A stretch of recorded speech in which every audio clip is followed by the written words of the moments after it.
Положительный, конечно, то, что медаль взял, рад. Ну, не та медаль, которую я хотел, взять. Хотел, конечно, золото, то, что на чемпионате Европы у меня было также серебро. Я хотел завоевать золото сейчас на чемпионате мира.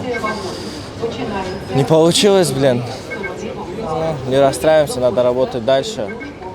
И я думаю, все получится. Уверен был, что выиграю. И одна ошибка, медали меня золотую лишила.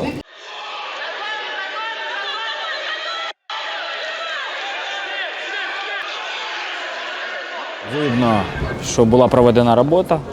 Він до фіналу впевнено йшов, був лідером, переміг дуже сильного борця з Азербайджану.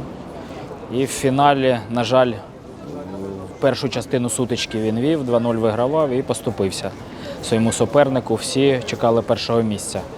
Треба зробити висновки і працювати. До речі, він ще дуже молодий спортсмен, йому тільки 19 років. Він змагався зі спортсменами, яким 22-23 роки. Тому все попереду, я вважаю, у нього. Очередная серебряная медаль для Ирфана и для всех нас. В общем, естественно, это результат. То есть любой результат для нас результат, а уже потом мы анализируем и работаем для того, чтобы этот результат был выше и больше.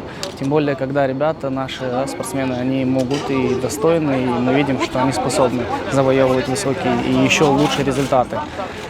Это, конечно же, для нас радость и для всех, в общем, и для рабочего персонала спортивного, как говорится, нашего борцовского общества, и как и для народа, и для нашего государства, для кого приносятся эти результаты. Просто мы и на будущее планируем выступать в олимпийской весовой категории, потому что 72 килограмма – это не олимпийская весовая категория. Будем продвигаться дальше, будем работать. 77 килограмм, там олимпийская следующая идет весовая категория на сегодняшний день. И они, бывает, меняются от периода олимпийского. Дай бог, посмотрим, что это все так же и останется. Но если будут какие-то изменения, будем уже рассчитывать на ту или иную весовую категорию, которая будет представляться именно на Олимпиаде. То есть основная цель, потому что у нас это Олимпийские игры, как у всех высококвалифицированных спортсменов. Доступ до будівлі Київського залізничного вокзалу можливий лише через... Планы будут сейчас. Подготовка у нас к чемпионату Украины по мужикам будет, через 2 недели будут.